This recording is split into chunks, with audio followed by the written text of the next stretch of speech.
Yes.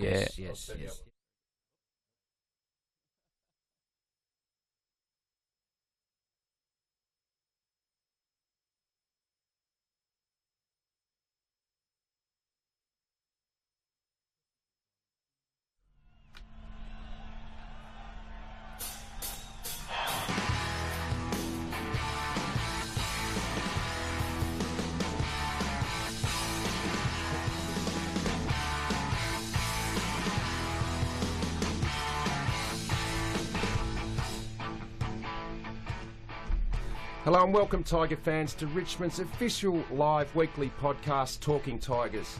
On this week's show, we take a look back at the Anzac Eve clash with Melbourne. Josh brings a new dimension to the Yellow and Black Book specials. Can't wait to see what that one is. I'll give you an update on what Kev's been up to, Tone. He's been up and about, don't worry about that. And you, Tone, I get the feeling at the moment you're just happy to be breathing. How are you guys? No, that's very, very true. JB, no, I am struggling. The foot, look, for all those that have asked, which is no one, the foot is actually a little bit better, which is good, but no, I'm just struggling with a bit of a virus. But anyway, gutsy effort to be here again. What do you think of the song? Yeah, why have we, I love the song, but why have we gone with it? Oh, well, it's pretty upbeat. Oh, it's upbeat. We've got to be upbeat. It's high voltage from AC/DC. Is it because we're playing the power? We're playing the power this week. Okay. And we need to play some high voltage footy against the we power, do. don't we? We do, yeah.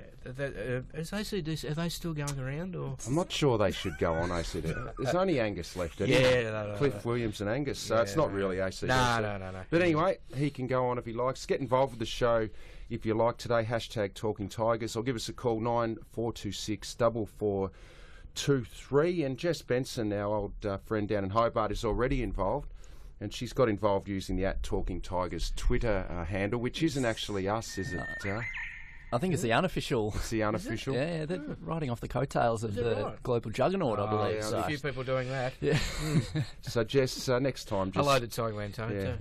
Just use hashtag Talking Tigers, Jess. We love you getting involved with us. And she's asked a question, boys.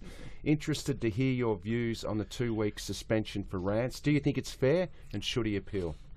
Well, I think it'd have to be in by 11 an appeal, and so he hasn't appealed. Well, nothing official's come out, but I can give you the scoop if you want that he's taken the 2. He's taken so there'll be no appeal. I don't think that's a surprise, to be honest with you. No. I mean, it was disappointing, and he would be the first to admit that. It was just look, things happen on the ground. It was a brain fade, and he was frustrated. Oh, incredibly frustrated. And then the defence has been under the pump, but I think Rance has held up magnificently the last few weeks. Could not agree more. I can sense his frustration. I understand it, but it does hurt you a little bit, and he knows that as well as anyone. Yeah, absolutely. So it's going to be a big two weeks that he's going to miss. So it's going to open up opportunities in our defence. Whether we push Chappie back and bring someone in to play forward, I think Chappie will have to go back and help Asprey. Maybe it's a chance for Todd Elton.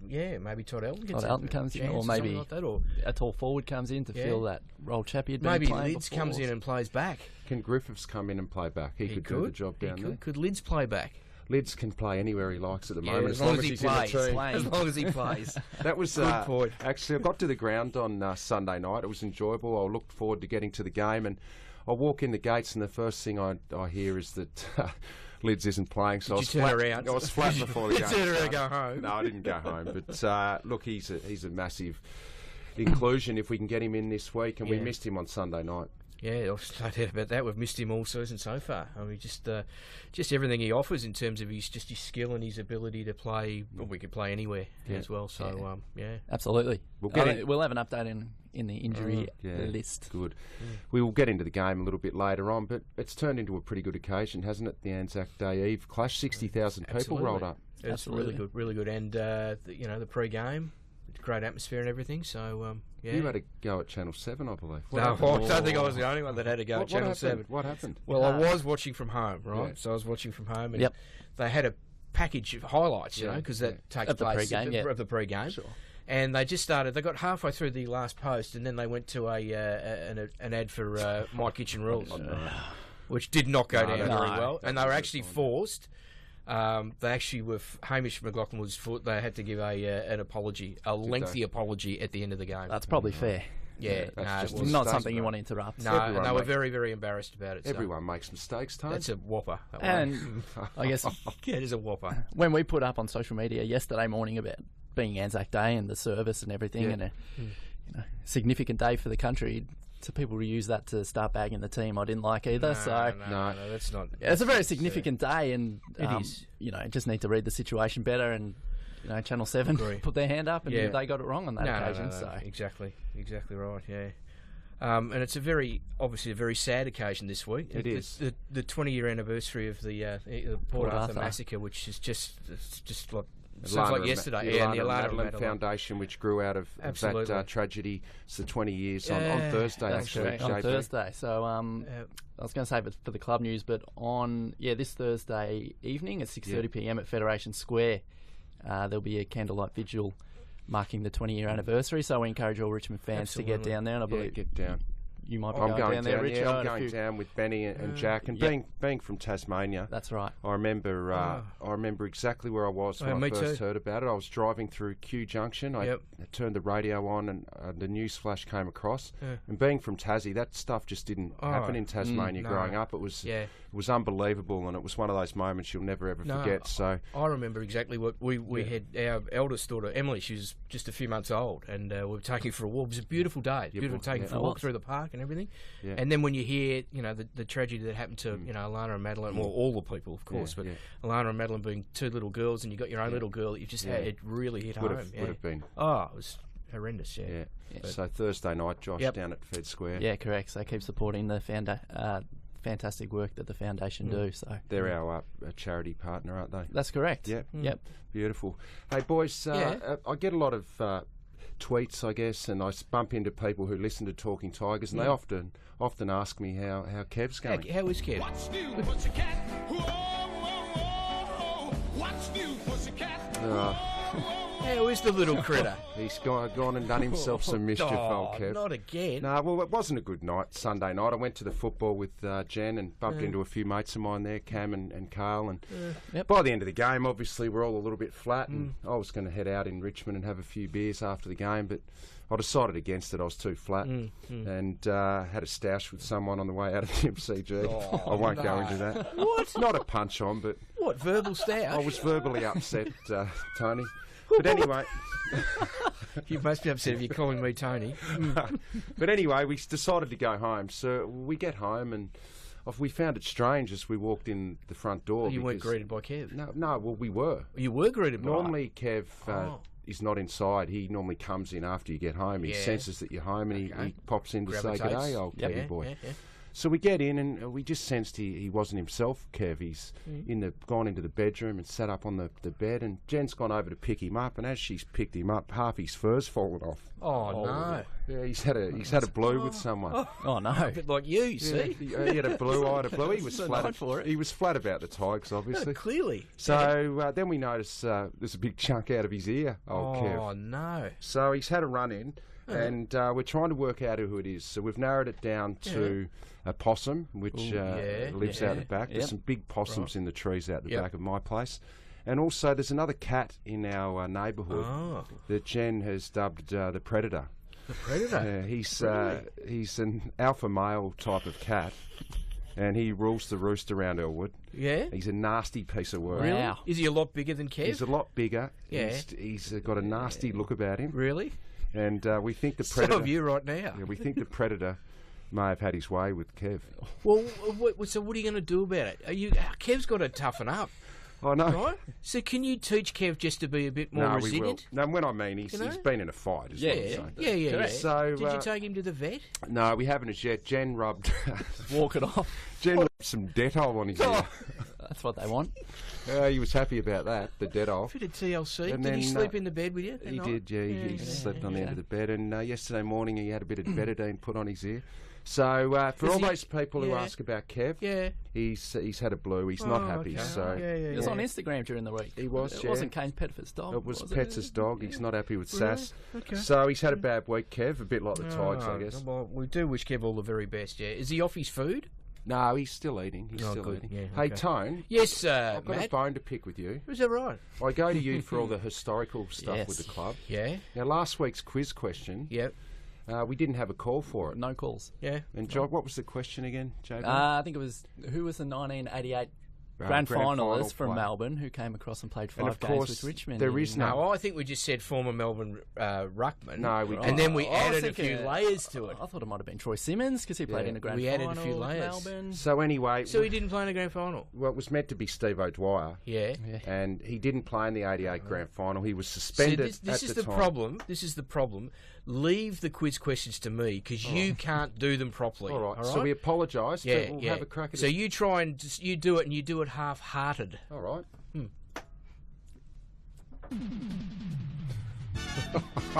Scones.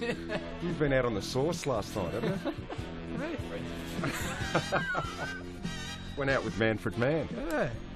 He's coming in soon. Yeah, Manfred. he is. Manfred's Looking just forward walked to in, that. actually. Yeah, there we go. Manny? Good to see you, Manfred. Okay, so now I've taken control again of the quiz questions, so Right. there will be no stuff-ups, all right? Fair enough.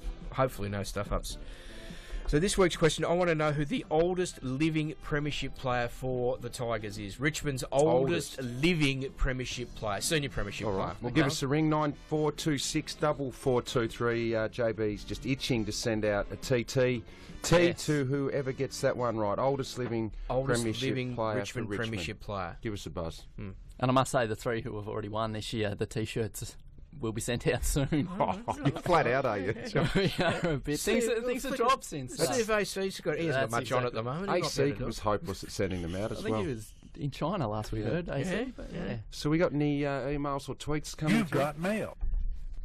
Yeah, we have had some emails come through in over the week, which is great to hear from people. The first is from Philip Borrell from Mount Beauty. Phil? Good spot, Mount Beauty. Absolutely. Where is it? We went a fourth form snow trip up there. Out near Bright, maybe? Is it? Alpine? Mount Beauty's near, around that Mansfield, area, it was roughly. Okay. Anyway. The email was titled Finding the Positives, which we always like to read. It starts with, "Hi TT team, and thanks for keeping our spirits up during the Tigers' slow start to the season. On that topic, my thinking is that we are on the right track getting games into some of the young kids. Yep. Philip raises the point, though, the challenge, I guess, is getting the games into these young kids, but still finding the wins and the results to position yourself for finals. It's a good observation there from Philip. And you know who does that better than anyone in the competition? Who? The Sydney Swans. Yeah. They people were predicting them to drop off, and they've introduced 3 new players this year, and they just sort of integrate in well and keep winning. But they're the benchmark. It's easier when you've had the success that they've had. Yeah, I know, but you know what I'm saying. Yeah, I do. And their academy obviously is a fair advantage for them. Yeah. So it's a good point by Philip. He then goes on to say that he's really liked the look of Sam Lloyd this year. Yes. He's added a consistent all-round performance to his natural instincts for goal. Yeah, there's no doubt about that. He had 7 tackles, I think, on the weekend as well. He did. Don't go into it too much. No, because I might just hold it. That might be my yellow and blacker a bit later might on. be part of my tidbits. It might even be part of my votes. I'm not sure. Oh, all right, okay, all right. Well, we'll leave that. Yeah. So that's all from Philip. And now we often talk about the global sensation that is Talking Yeah, Tigers. Where are we going now? Keith Upton has written in. Uppy. The title was Listening from the Atlantic. So The Atlantic. Thought he might have been in. Was he on a boat? Atlantic Where would he City or be? somewhere. Never missed the show, guys, but the intermittent Wi-Fi on the cruise ship off the Bahamas has proved to be a challenge. Got a bit of wobble about down there over there in the Keith. Bahamas. Jeez. And Keith goes on to say, "Lucky my cabin concierge let me use his crew password," which made the reception much clearer. Well, there we go. Wouldn't you love to be on a cruise in the Right Bahamas? about now. Yeah. Have a daiquiri for us, Uppy. He finishes with, should be back on land in the USA for the D's game at 5:10 a.m. Yeah, So- no, don't worry, mate. I hope Stay on board. I hope they delayed the birth there. Do they birth ships? What do they do? A dock? They dock, sorry. That's... Mate, lucky you don't have children. You'd be no docking children. I've got no idea. And the final email, we got one more email from Gavin Randalls during the week. "Hi guys, love your work. Josh, you're doing okay. Tony, glad you're back on deck. Yes. Some of your gags are actually funny." Yeah, Oh, well, I there think you I go. agree wholeheartedly. That's great. The podcast was recently listened in Niseko, Japan by my brother Justin and I. So I think that calls for another pin in your map of places around the globe that's been penetrated by the Talking Tigers global juggernaut. We might give Matt a job. He's just over here working away while we talk. He hasn't got much to do, has he? Matt, next week, can you get a map and just put all that? I reckon a globe. I reckon actually get the globe and we'll put... All right. Yeah. Okay. Right round, it'd be great. Ah. I think we need to do just dedicate a whole show to all our overseas listeners. An OB. Yeah. Well, it could be just from here, but we could just include them all in, make it because how would we know when we're going to do the OB if the... Well, maybe we'll spin the globe and just whack a pin in somewhere and just head there. And just go there. Great idea. Sounds good. Zaporozzi. Gavin goes on. He gives a bit of a bake to Mark McClure, which is great. Yeah, good. Yeah, no, that's more the better there. And then he also says, by the way, you can put on some Led Zeppelin anytime you want. Yep. Saw the band here in Melbourne in 1972. Still the best concert I've ever been to. Pretty solid stuff there. So there you go. That was all that's great. The emails this week. Before we get into the medical room, get an update on Lids, we did just get a tweet through from Jess Benson. She says sorry. And we get another one here from... What's she sorry about? She said sorry for not using the hashtag. Right. And Kegsticles, at Kegsticles. Kegsticles? Yeah, he said, should Jack play up the ground full time? No, I like a mix of both because he's a goal kicker and he still needs to kick his goals, but he is so good up the ground as that conduit between defence and attack. How good's his left foot? He's just outstanding at the moment, Jack. And we got one more tweet during the week from Colin wondering whether Richo can give some insight on how the boys might be feeling at the moment. Yeah, I was going to ask you that. That's a very, very good question because... But 2009 was your last... You didn't sort of complete that season. But if you go back to 2007, I think we lost our first 6 or 7 games in 2007, and there were other seasons. So what is it like? How difficult is it? Well, it's tough when you have the Herald Sun wanting to write about you every day, and that's just the way it is. But what you need to do is you need to accept that. You need to accept that Richmond's a big club and the noise is going to come. But I found myself personally, and I guess other players as well, until I was able to actually learn to block that out and focus on the simple things that are what make you play well, I didn't play well. And then I finally learnt to block that out, and I think I played more consistent footy when I just didn't worry about what anyone else said. But what about as a team then as well? How then can you turn it around? Like what would your role be as a leader? Do you try and lift your teammates? Keeping the locker room upbeat, keep training fun. Once you start walking into the place and it's not enjoyable to be here as a player, you're in trouble. So you need to be able to keep that upbeat and keep training fun. And take your mind off the bigger picture, things like finals and stuff like that, and just focus on what's in front of you. What your role is, and the coach will tell you what that is, obviously, and then focus on the little things that make you play that role well. And if you all do that as a collective group, then you should find improvement. But it's easier said than done. It's a very good point, though, you make, because the players often like talking about going away as a team together because it strips back that sort of environment, and it's just sole focus on football. So you need to try. How do they try and replicate that environment here that's at the what I mean. Just when you get to the club, not worry about all the noise outside and make it enjoyable to be at. Make training... Go and have a few frothies together? Well, that was the old way of doing it. I still am a big fan of doing that. I think you need to. Yeah, and it wouldn't hurt to go and lock yourself into somewhere down Swan Street there and just tip a few in. But anyway, that's old school. That's probably not acceptable these days. No, anyway. We could do it in their honour if they're struggling. So what's going on in the medical room, Josh? Yes, we've got the injury list here. So Jack was the one with the rolled ankle out of the game, so he hasn't been added to the list, so that's positive signs. So it's no more than a rolled ankle? I would assume that Burgee sees it that way, and he was able to come back onto the ground in the last quarter. So he missed 10 minutes of football during the game, but was able to see out the rest of Sunday night's game. Yeah. So he should be in line. The only thing against him would be the 6-day turnaround, but he's out there doing a light training at the moment. The foot looked a bit swollen straight after, but that's just a matter of... And Asprey did it the week before, and he was able to turn around and train last week. So he should that throughout the week and everything. Yeah. Any other issues on the weekend? Well, the two would be Nick Floston with the knee, just down as TBC. Yeah. So he and Grimesy look to be in a similar... case there in the TBC, but there is some really positive news with Nathan Drummond. He's been listed as in looking like playing in round 8. Oh, so around the 2 to 3 weeks between now and then.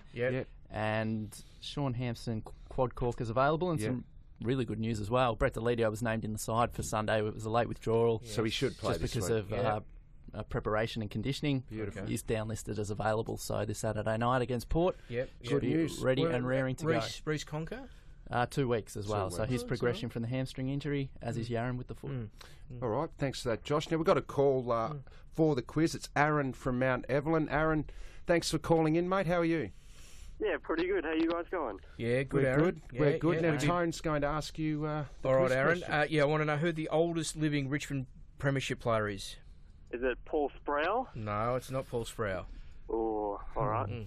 Sorry about that, Aaron. Sorry, Aaron. That's all right, Good guys. try. Thanks for Thanks for calling, the mate. call. I might have to. I'll give a clue. Yeah. All right. So this player played in the 1967 Premiership. Played in the 67 Played in the Premiership. 67. All right. Okay. Now, give us a Narrows call it then. down a bit. 9426 4423. Oldest living Richmond Premiership player.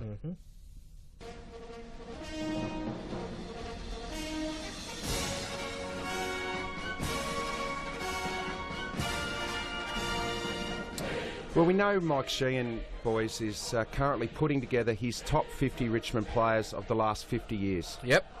Now, that's a tough job, obviously, for the great man Michael Sheehan, and it's progressing along really nicely, the top It 50. is, I think we're up to about 19 or 20 today. So 18's just dropped. 18's just dropped Or maybe today. 17 as well. So Now, our leader, of course, Brendan, Yes. he was one of the men responsible for putting this together, Mike Sheehan and Simon Matthews, the team. And I think when they signed up Mike, Brendan was under the understanding that he was definitely going to feature in the top 50, Yep. which he has. Yep. He has come in at number 40, I believe, Yeah, JP. Well, it wouldn't have happened if he wasn't included. I think he was in at 40. That's what I'm saying. It wouldn't have gone No, ahead. no, One of the precursors. He was in at 40. there he is, Yep. 40. So yeah. when Mike signed the agreement to do this top 50, one of the provisos was that Brendan Get was me in in. it. Yeah, He said, if you're not going to put me in, it won't happen. it won't be happening. So Mike said, yeah, look, no problem, Brendan. You'll Well, come. he said there was a bit of an issue because he wasn't in Well, the he was original 50. he was a toss of the coin, wasn't he? He was a tosser. I yeah. believe when Mike put together the first rough list, Tone, you know, because you collaborated with him. Yes, I did. I believe in the first list that came through, Brendan was an unlucky I omission. think he might have been 53 So or 52. Or, You had to scramble to get him in. Please, whatever you do, Well, it was going to be thrown make out. sure he gets in. Well, it was going to be thrown Yeah, out. yeah. So he said, well, to make it look good, I can't put him in at 49. I'll Yeah. put him in at 40, you know. So he's There's come a in lot of shuffling around. He's come in at 40. Well, people have noticed since that came through about a week and a half ago, Brendan's been wandering around the office and he hasn't been himself. And he's been making noises to people who have been listening to him because people scamper away at times when he comes towards them in the office. Well, particularly after what happened to Pikelets. Yeah. So we now know through a staff member that I won't name because it would be detrimental to their employment here, that Brendan has told them that he believed he should have been in the top 25. Oh, no. So Brendan is not happy with Mike Sheehan, having him Poor at number Mike. 40. Mike has moved heaven and earth to get him to 40. I know. Well, Brendan wanted top 25. Oh, no. So the chief has Goodness not been me. happy this week. That's unbelievable.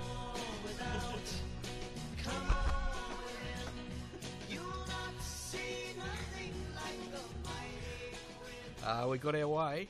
It's that time of the week, Tone. Yes, we got our way with the appropriate sting from Manfred Mann, Now, the Brent- mighty Quinn. The Mighty Quinn. Magnificent song. We made an executive decision after you leave last week, Brenton. Couldn't go with that one from last week. Disappointing. No, this is a ripper. This is you. This is me, is it? Absolutely, 100%. This is you. This is me. Mm. Okay, we'll have to run with it then, won't we? Yeah, no, you'll live up to it. You'll Yeah, live up yep. to it. Yeah, for sure. Yeah. Sure. So how did we go in the Sam Lloyd Cup? How did that all Sam pan out? Lloyd Cup. Yeah. Well, we started off brilliantly. Yeah, great. Brilliantly Mm. with a 6-goal-1 opening term. Who was the catalyst behind that? It was the three-pronged attack of Ben Griffiths, McBean, and Marbior Chol, who really got us up and going and provided a real presence in the air and at ground level in our forward line. And we're winning at stoppages, winning clearances, keeping the ball in our half, and we had a 29-point lead at quarter time.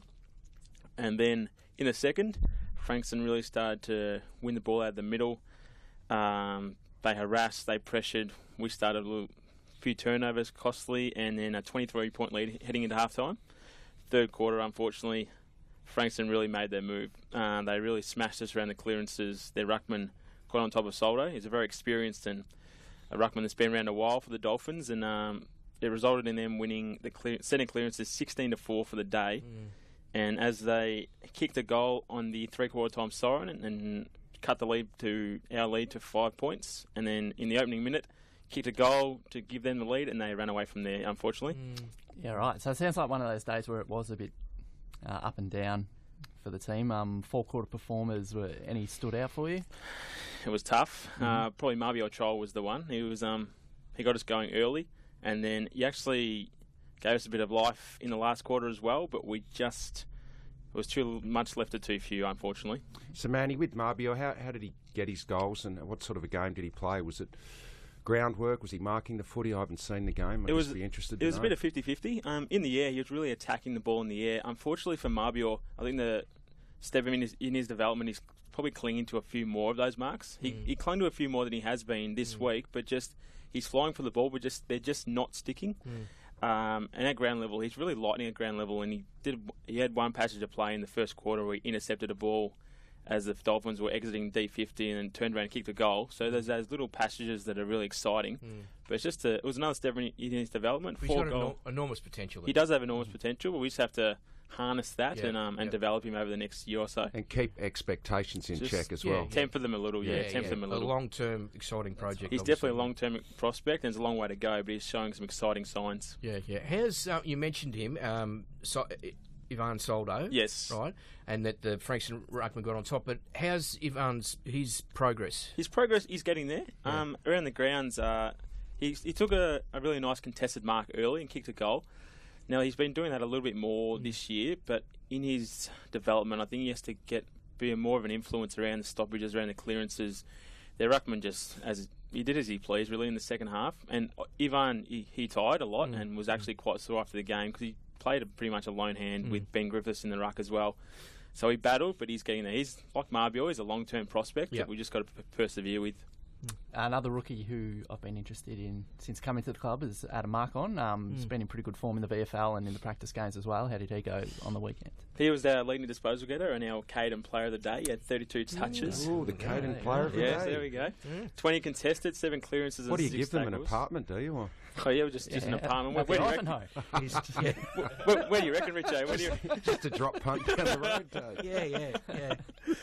So he was really good around the stoppages, but he played pretty much a lone hand in that area. So Fly pointed to the fact that he needs to work on his exiting stoppages and his kicking and efficiency out of those. But his effort can't be questioned. He's pretty consistent at the moment. What about some of the other listed players? Castagna, Moore, McBean and Griffiths. Castagna he got moved to halfback after playing forward and mid over the last few weeks. He was good. He had 23 disposals, and 15 uncontested possessions, 11 handball received, and he was the lone hand with providing that run and drive off halfback. But he just didn't have enough people following him. Was his disposal okay? It was okay. Yeah. I think it's more of a decision making more than his disposal, but. He's got plenty of excitement, and Fly reckons he's getting towards AFL opportunities, so we might be seeing that in the next few weeks. So with those two tools, there is a slight question mark on Jack. We think he'll get up, but if he didn't, McBean, Griffiths, which one would you think? Well, it's not your job to select. No, it's not my job to select. Both had patches, but both were a little inconsistent. Griffiths was really strong early in the air and took a couple of really good contested marks, and McBean also, he took 4 contested marks for the day, had 15 disposals, and also had 10 contested possessions. So he's working on getting to the contest and hitting the contest hard in the air, also at ground level. But I'd say either one of those would be a fitting replacement. Yeah, and just quickly, a couple other players, Short and Butler, how did they go? They were a little down on their previous weeks. Short was Jaden got involved in a few passages of play, but he played off a wing, and Fly was really looking for him to be that link between half back and half forward, but we just wasn't really providing that at that stage. It's a tricky ground, Frankston, and it's really narrow and shallow wings, so we got a bit caught out there. Now, Manny, where are we off to this week in the VFL? We're at home, Richo, Punt Road Oval, 4:30 p.m. as the curtain raiser to the first ever under lights. There we go. JV's in with the first ever under lights. That'll be exciting. It will be exciting. There's one of my tidbits gone. Sandy coming off fresh off a 28-point win over Footscray. They sit 9th, we sit 8th, so it's a crucial game for us. Big game. 8-point game. Well, Manny, thanks for coming in again. I believe you had a pretty successful weekend yourself. Had a good time? Yeah, I did have a good time, Richard. Yeah, excellent. Yeah. We're not bringing off-air conversations on No. You had a good weekend? No, I did have a good weekend. Yeah, thank you, Richard. No worries. All right. Thanks for joining us. Good on you, mate. Now, Tone, if you're still living at home where Mum barracks for Carlton and Dad thinks you're born to mow the lawn... She wouldn't be my mum if she barracked for Carlton. I think it's time you found your own place. In fact, you should move out on your own. It's not a bad idea. You don't like human beings. It's not a bad idea at all. Save $27 a day and you can do it. Our valued sponsor, Caden, can kickstart you into your new apartment with $15,000 towards your deposit. 15,000? 15 large, Tone. Wow. This is all up front. They don't load the money into the price, and there are terms and conditions, but no catches or hitches. Caden.com.au/kickstart will give you all the ins and outs, Tone. I need a good kickstart. Yeah, it certainly need a good kickstart. No doubt about that.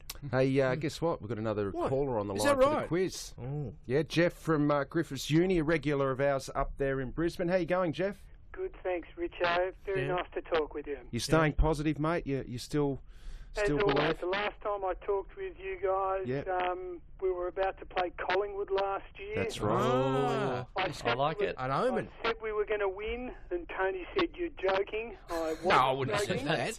I can assure you, Tone, that's what All you right, told me. okay. Well, Jeff, you're a good omen. What are you saying, that we'll win this week? Yes. Good. All right, I'd like to hear that. okay. Hey, Jeff, you've rung for the quiz. Yeah. And Tone's going to ask you the question. So, Jeff, I want to know the oldest living Richmond premiership player. Who is it? I wonder whether it's Paddy Gannon. Good work, Jeff. Yeah, Paddy's 77 years and 3 months. Big Paddy. How many premierships Paddy played? Paddy just played in 67. Paddy was like, throughout the lean years leading up to that, he was a bit like yourself. He was just magnificent pair of hands, great mark. Couldn't kick though. No, he was a bit erratic with his kicking, but he was a real focal point and a real fan favourite, Paddy Gannon. Well, Jeff, good work, Jeff. Jeff, thanks, matey. Can you email us in? Yes. Your address and size, and JB's going to get that tea up to you. Happy to do that, gentlemen. Good on you, Jeff. Thanks, All the Jeff. best. Bye-bye. Thank you, Jeff. Hopefully Jeff's on the money there with the Tigers this week. It was a good omen last year. So I think Jeff's a pretty clued up man. Yeah. I think is he a professor at the uni, do you think? I think he might be. He sounds like a professor. Yeah. Vice Chancellor. Yes. Oh, he could be. Potentially. So, boys, we better get into the game. What did we make of it?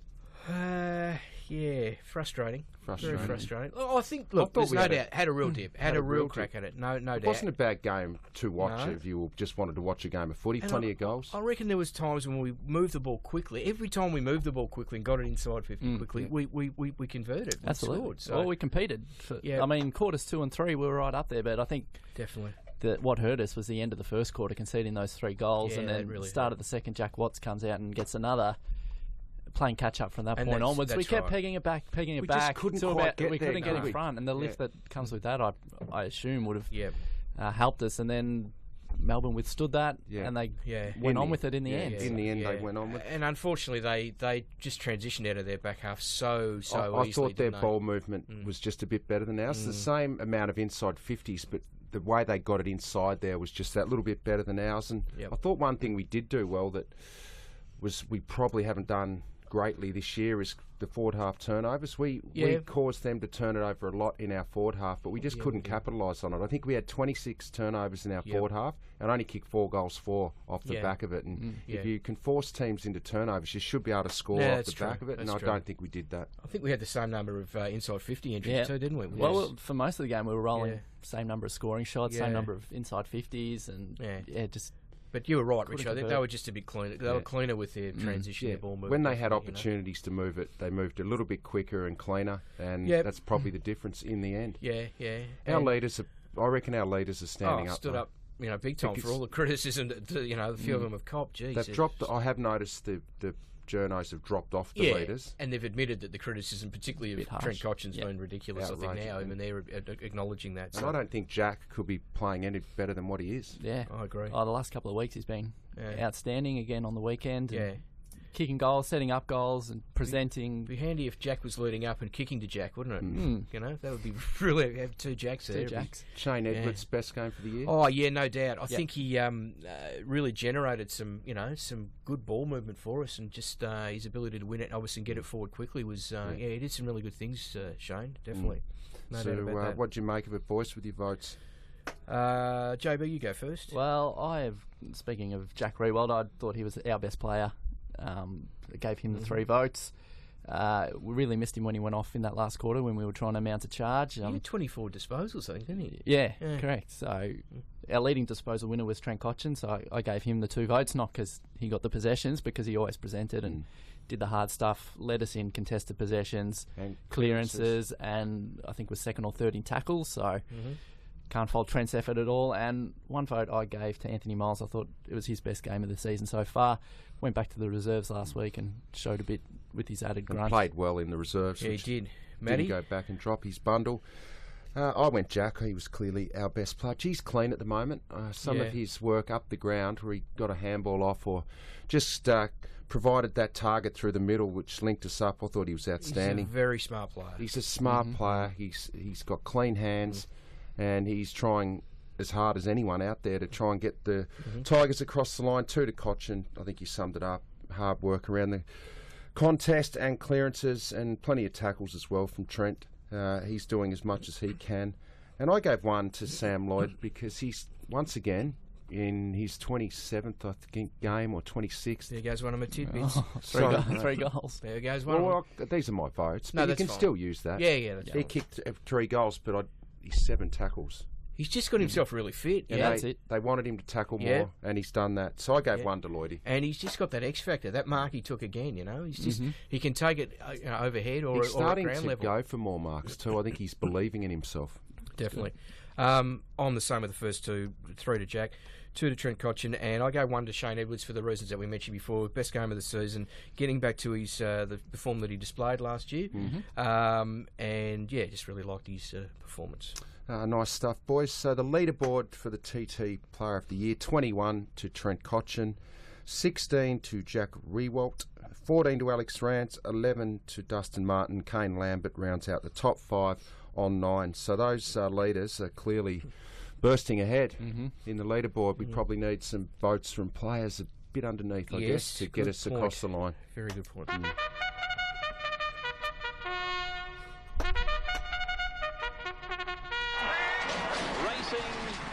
The yellow and blackers, and I think we had a tweet through for a yellow and blacker. I think the tail got on board there, so JB's just going to have a look at that. So I might jump straight into it. Please.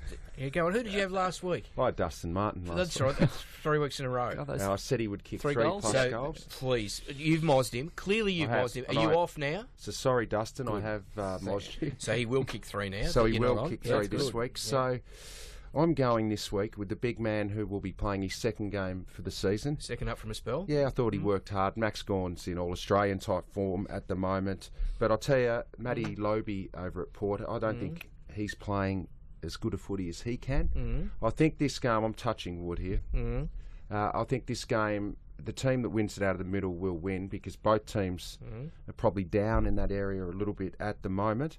So I'm saying that Ivan will have a big game second back. He's a leader, he's a warrior, and I think he'll lead us across the line this week by getting it done in the middle.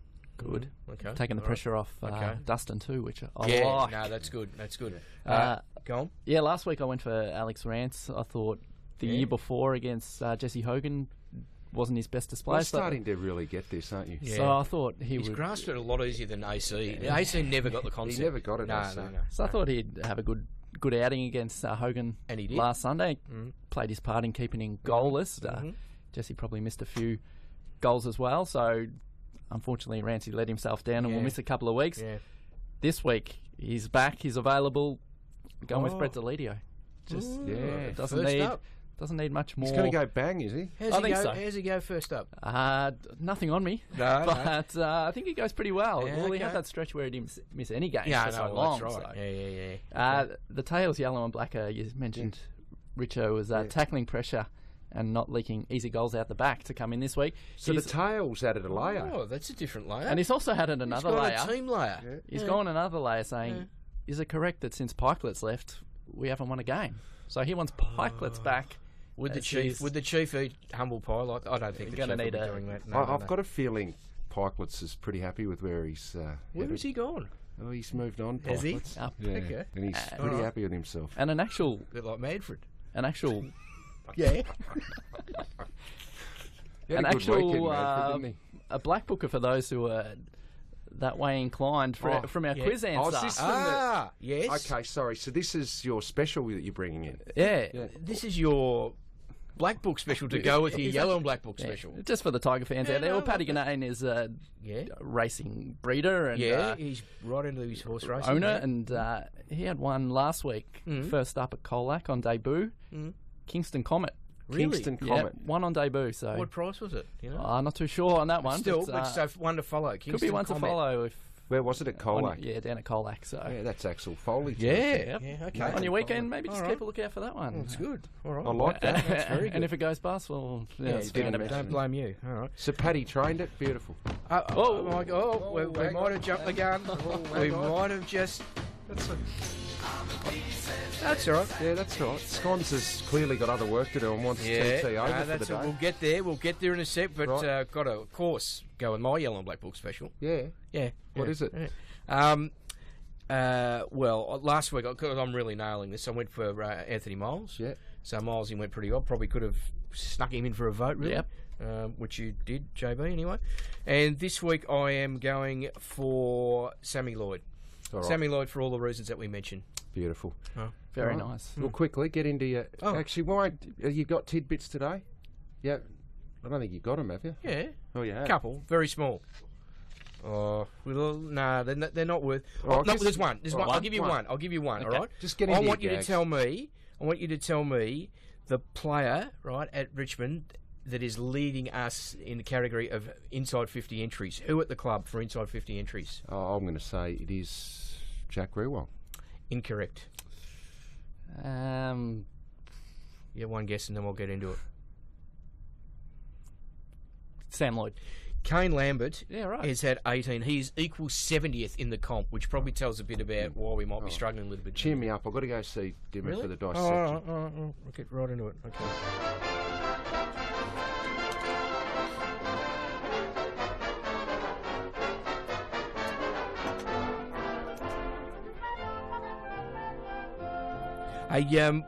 What do mice wear on their feet? Shoes? Squeakers. I had a terrible dream the other night. Oh, no. Kev would have liked that one. Would he? Yeah, with the mice. Yeah. I had a terrible dream the other night that I was a muffler. Yeah? I woke up exhausted. How can you tell that a tree is nomadic? When it packs up its trunk and leaves. You are which Asian city does McDonald's get its burgers from? Oh, I don't know, Tony. Macau. Oh. And why don't snakes... Josh like that. Why don't snakes drink coffee? Why? Because it makes them too viper-active. Oh, gee. Wow. You want another one? One really quickly. Quick, I've got to go. A mate of mine has a terrible addiction to Coca-Cola. Yeah? Yeah. So he got sent to a physician. Oh, no. Oh, no. That was it. You shouldn't have gone with that extra one. I was on fire to that. Oh, well. Go Tigers. Come on. Lift. Yeah, guys, thanks for joining us again today on TT. Bit of high voltage football needed this week by the Tigers against the Power. Thanks for listening, as always. We'll see you next week. Get involved with Talking Tigers at richmondfc.com.au.